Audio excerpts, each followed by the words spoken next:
On est avec Raj Patel, qui est économiste à l'université du Texas et qui vient de sortir un livre, et vous êtes en France pour le présenter, Comment notre monde est devenu cheap. Alors, qu'est-ce que c'est que la cheapisation du monde? So when we talk about cheapisation, what we're talking about is the strategies that capitalism uses to be able to keep its input costs low and to be able to make money. But more importantly, it's the way that capitalism has transformed the relationships between humans and the rest of the web of life, so that it's okay for capitalists to exploit all of those relationships. And for capitalists, then, if there's a crisis in one of these relationships, like labor costs go up, capitalists adopt this strategy of cheapening, of cheapisation, to be able to solve and fix the crises that it creates. Il est 10 h du matin, le samedi 15 septembre, et là, moi je reviens du projet de loi agriculture à l'Assemblée nationale qui s'est terminé à 5 h du matin, et à 5 h du matin, je citais Raj Patel et Jason Moore à la tribune de l'Assemblée nationale pour expliquer mon vote. Et je parlais de la crise qui s'était déroulée au Moyen-Âge, en disant voilà, face à l'effondrement qui est peut-être à venir, il faut que l'agriculture puisse davantage s'adapter. And that's right, and Marx understands that actually, you know, the source of all wealth is labor and nature. But he also understands that there are ways that is regulated. You need to be able to regulate, and Engels talks about this more, the household, for example, and about the work of reproductive labor. Marx and Engels are very sensitive to those ideas. But they're also interested in how energy works, and they're interested in metabolism. Marx was very influenced by these ideas of the metabolic rift between where production and consumption happens, and the sort of divergence that then follows, and the rift that then exists in the natural world as a consequence of industrialism. So yeah, Marx, we can go back and read Marx as a kind of proto-ecologist. Let's talk about chicken, because we were just talking about the Anthropocene. The chicken nugget is the perfect capitalist object. And you can see the idea of cheap nature in this chicken, because look, the modern chicken comes from a bird that used to roam wild in the jungles of Asia. And what has happened is that we have mutated this animal into an object now with breasts that are so big it can't walk. And that modern chicken, and the idea that we can take nature and do with it what we like, is precisely this idea of cheap nature, that we can take whatever we like from the natural world, mutate it, and then throw it away back into the dustbin of the natural world again. Donc la richesse, là le fertilisant à Nehru, ou bien le bois à Madère, devient finalement une malédiction. Et finalement, est-ce que la richesse de notre planète va devenir pour nous une malédiction? When you talk about the riches of the planet, that I think that's a sign of how this society-nature divide works. Because just as we have Christopher Columbus, the first thing that Christopher Columbus writes when he's writing back to Ferdinand and Isabella is that he can see these beautiful plants and these amazing animals, and it's so beautiful, and he is sad because he doesn't know how much they are worth. And that perspective of you're looking at nature and you're trying to see riches is precisely the gaze of the capitalist. And we absolutely need to be thinking about what riches are in non-capitalist ways. Christophe Colomb, c'est le capitaliste par excellence. C'est le premier capitaliste mondial. I think he is. I mean, the reason we use him in this book the way that we do is because, look, he appears in Madeira as a young sailor, a captain who is bringing sugar back from Madeira, and one of the earliest records we have of him is when he goes to find cheap money in Genoa, and he appears in the courts because he didn't bring back enough sugar from Madeira. But Christopher Columbus is precisely the guy who exploits workers and who is able to take money from financiers and transform it into this idea of colonial riches that he will bring back. He's involved in all of these 7 cheap things in one way or another. And yeah, I mean, I think if we take this idea of Christopher Columbus as the capitalist par excellence, we find his modern day versions who are very similar and who are celebrated in very similar ways. So, for example, one modern day Christopher Columbus is Jeff Bezos, the world's richest man. And what does he want to do? Well, he wants to keep labor costs down. Amazon, donc. Yeah, Amazon. He wants to colonize the moon. And he's very clear that he wants to make a capitalist utopia on the moon. And he treats his workers badly. His products depend on slavery and cheap nature and cheap energy. And the workers in his factories and in his delivery centers are struggle, and so we have lots of stories of homeless workers who are just trying to survive. He's the modern Columbus, or Elon Musk, who's going to colonize Mars, but the man from Tesla. He wants to colonize Mars, and he's going to save us with a new vision of electricity that still depends on exploiting workers, on cheap nature, on cheap care, and cheap energy, and a new vision of that. But these are still the modern Columbuses. And I think it's important, again, for us to remember that Columbus may seem a very removed figure, but he's alive and well today in these men, and we celebrate them still, just as Columbus was celebrated. Ensuite, ce sont nos vies entières, d'après vous, qui deviennent cheap. When we get to thinking about this society-nature boundary, it's not just a conceptual idea. You need a police force to be able to structure these relationships. And so the idea of cheap lives is both the sort of idea that comes with understanding that there's a hierarchy of white men, rich white men are worth the most, and indigenous women are worth the least. And then there are ways of policing that and policing the territory, and particularly policing indigenous people. Qu'est-ce que ça veut dire cheapiser le travail? That means that you're looking to find labor in whatever way you can to be able to be as cheap as possible. The classic example, of course, is slavery. And it's important to remember that we live in an era of modern-day slavery.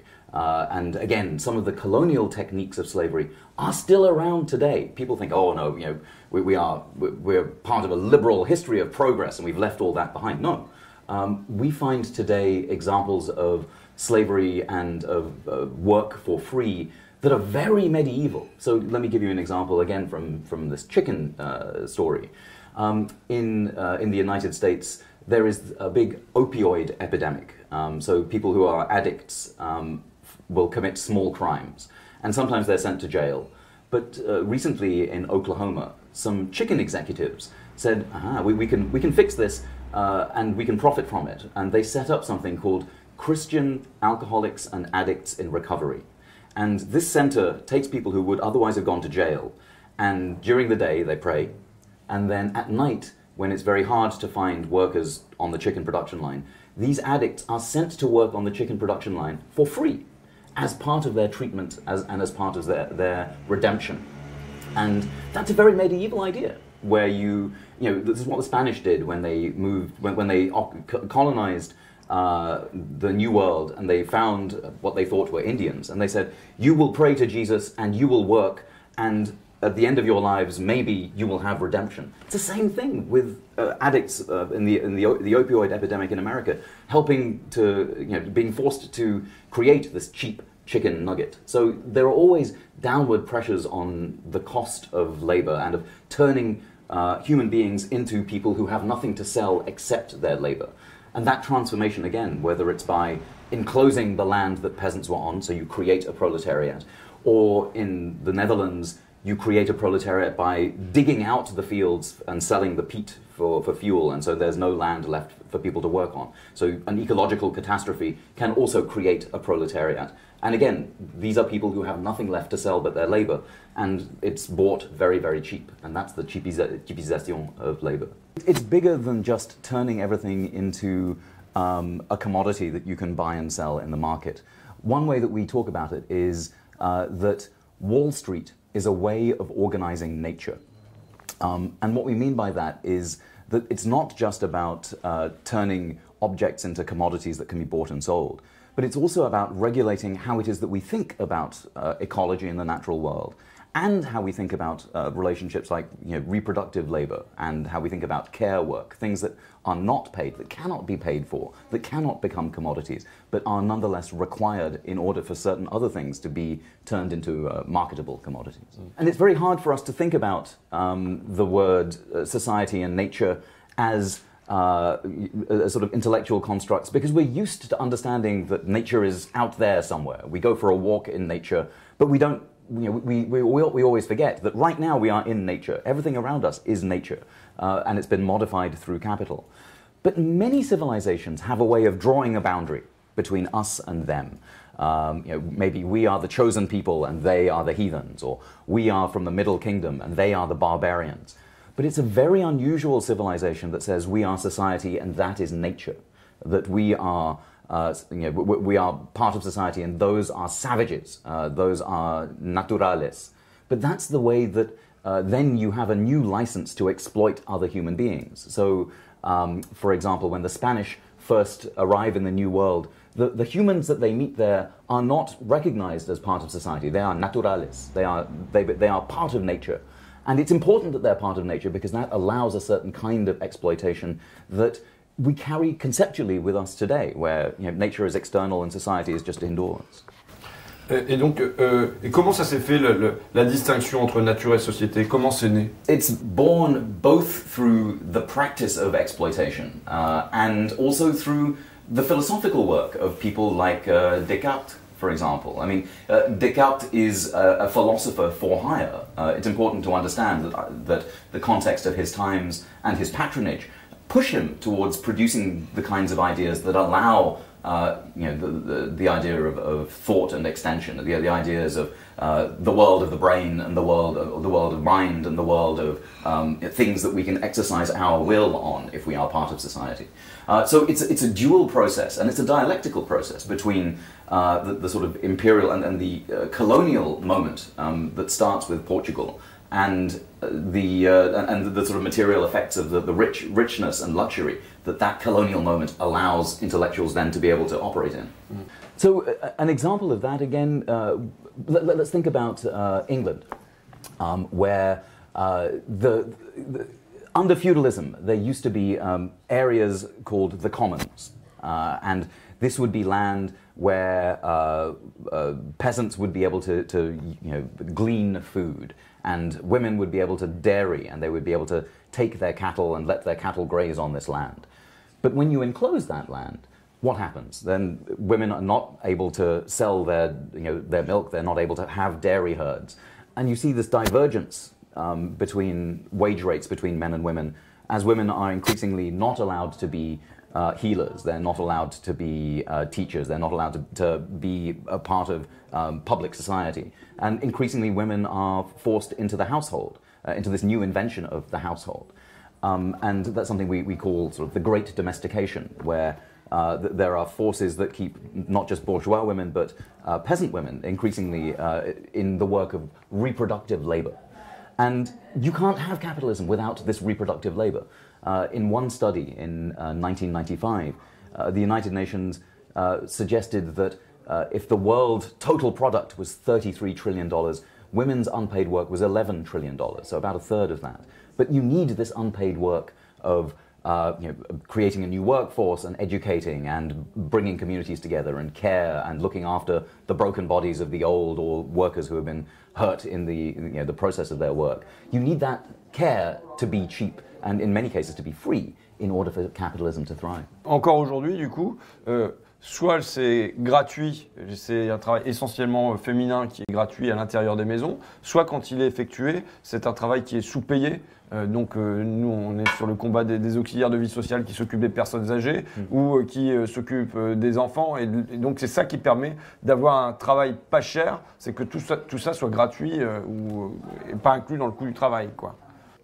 And this is something that's hard to see historically, because at the beginning of the 19th century in England, for example, 80% of a worker's wage was spent on food.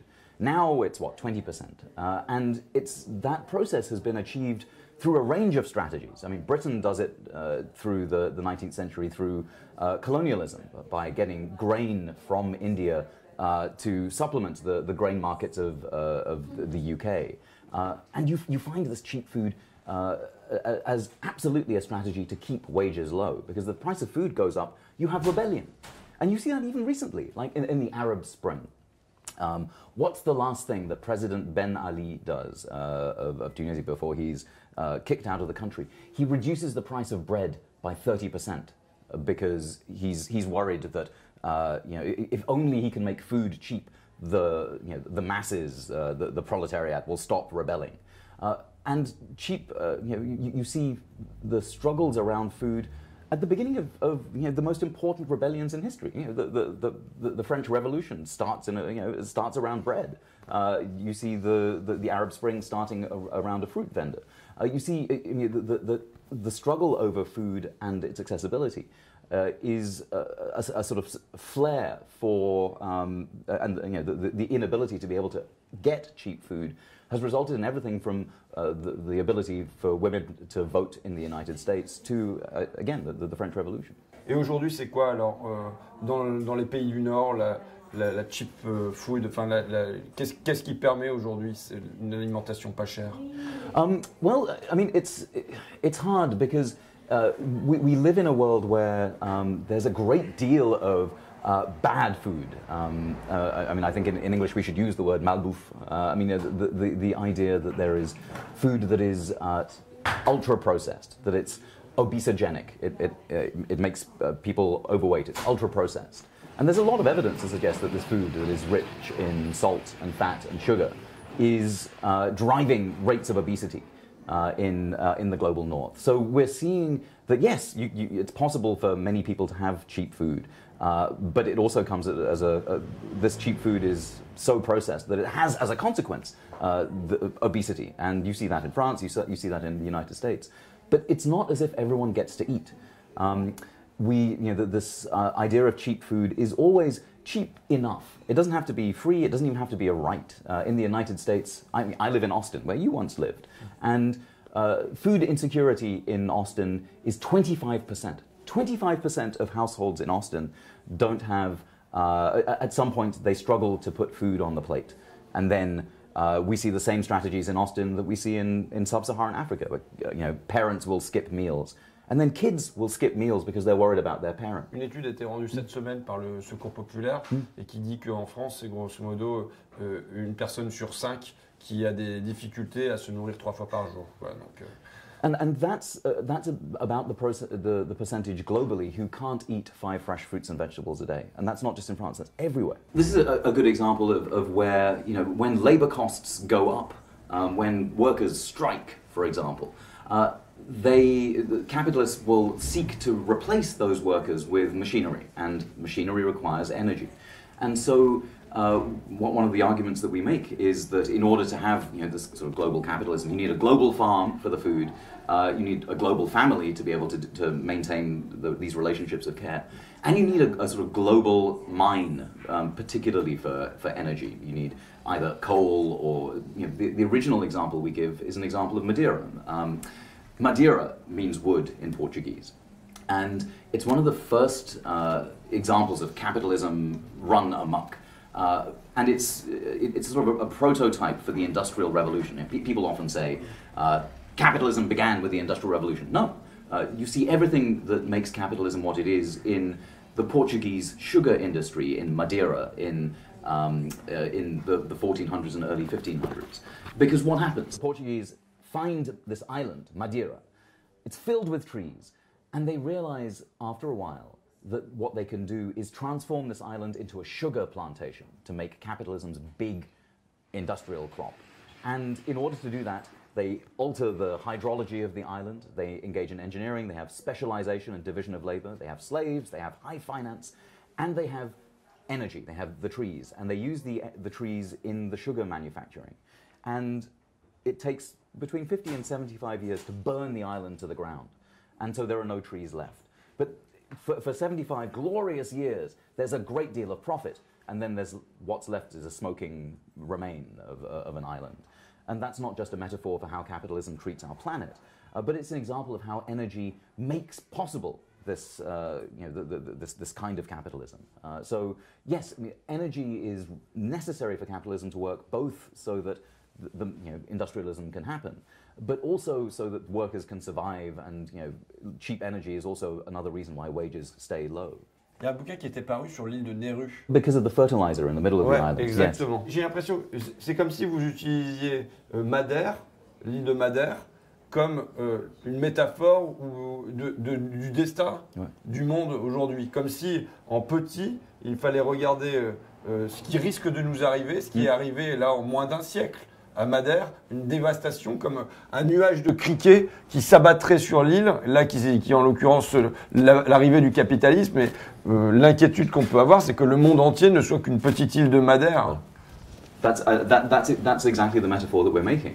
And we see this sort of 50 to 75 year cycle in a lot of the uses of energy, and as you say, the island of Nauru, where there's this huge fertilizer source which helps to make food cheap, and soon they're mining. It's basically bird shit, right? There's a lot of crap on this island that's very good for fertilizer, and so they scoop the inside of the island out and leave it as a smouldering remain again, and that's again another metaphor for how it is that we're treating the planet, particularly policing indigenous people, and particularly now as we experience this crisis of liberal capitalist hegemony, because we're experiencing it right now.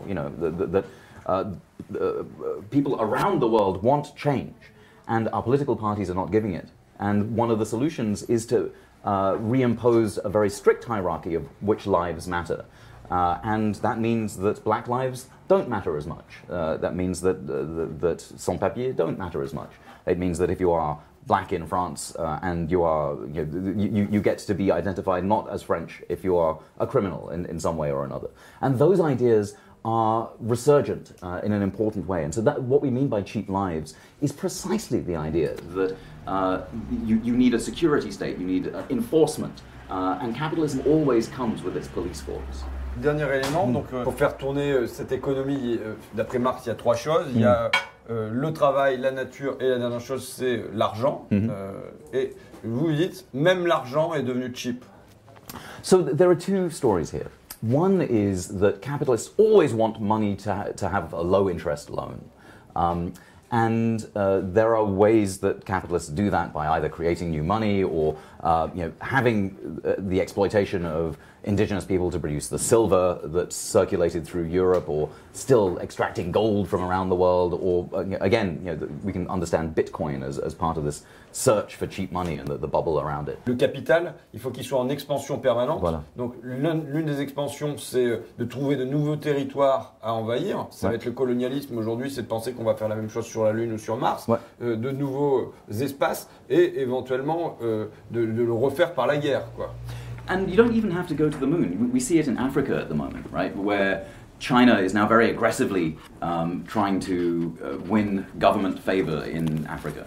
And you see the panic in France or in Britain saying, oh, the Chinese, they're coming to Africa. What are they doing? We already did that. And that idea that the Chinese can't colonize Africa because we've already taken care of that. And we made that mistake and they mustn't do it. That idea is preposterous, but that you see these, the massive Chinese investment in Africa, and you also see the rise of American bases in Africa. That's a conflict zone that's already, a sort of sub-threshold war zone in some places, particularly where there's oil or where there's natural resources. And again, the idea of money, war, money, helps you understand why that's happening. Que faire pour sortir de la capitalocène, ou bien que faire pour sortir de la chipisation du monde? Ce que vous dites, c'est que finalement, comme dans le champ universitaire, on appelle ça de la transdiscipline. Et là, ce que vous dites, c'est que finalement, la crise qui nous traverse, elle traverse tout. Elle traverse la nature et elle traverse le travail. Elle traverse ce qui se passe sur le terrain du genre, dans l'univers familial. Et il ne faut pas séparer ces combats-là, mais il faut au contraire voir ce qu'ils ont de commun, et ça a une seule et même perspective. Yeah, but because we never experience a crisis. No crisis comes to our door and say, "Hello, I'm a crisis of cheap labor," or "Hello, I'm a crisis of climate." Crises don't feel like that. They feel simultaneous and they feel all-encompassing. And one way of thinking about this I've learned from an activist in Oakland. And he has this very useful way of engaging a community. He works with young people who don't particularly care about food, for example. But he doesn't talk about food. He says, "Tell me who you love. Tell me who you love." And so they, "Well, I like my grandma," or "I like my mother," or "my kid."